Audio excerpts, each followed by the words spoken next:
Football বিশ্বের দুই পরাশক্তি যখন মুখোমুখি হয় তখন পুরো বিশ্ব থমকে দাঁড়ায়। আগামী ২৬শে মার্চ বোস্টনে ব্রাজিলের মুখোমুখি হচ্ছে ফ্রান্স, আর এই হাই ভোল্টেজ ম্যাচের জন্য ফ্রান্স তাদের শক্তিশালী স্কোয়াড ঘোষণা করেছে। আজ আমরা ফ্রান্সের ঘোষিত এই স্কোয়াড নিয়ে বিস্তারিত আলোচনা করব।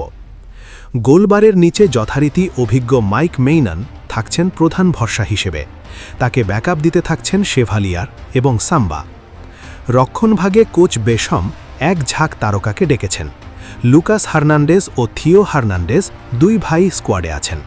এছাড়া আর্সেনালের নির্ভরযোগ্য ডিফেন্ডার উইলিয়াম সালিবা এবং লিভারপুলের ইব্রাহিমা কোনাতে থাকছেন রক্ষণ সামলাতে।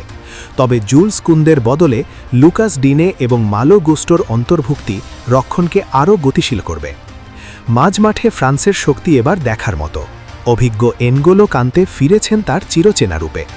রিয়াল মাদ্রিদ তারকা কামাভিঙ্গা এবং চুয়ামিনি থাকছেন মাঝমাঠের মাঝমুনি হয়ে।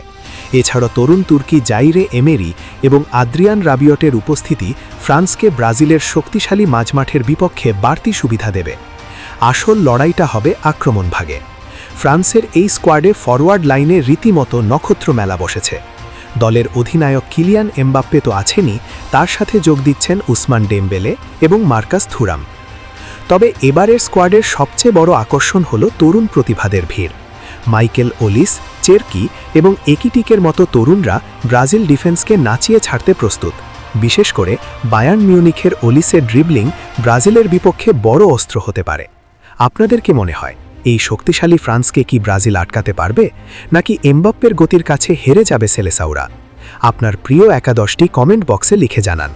ভিডিওটি ভালো লাগলে লাইক দিন এবং ফুটবল জগতের সব আপডেট পেতে সাবস্ক্রাইব করে পাশেই থাকুন। ধন্যবাদ।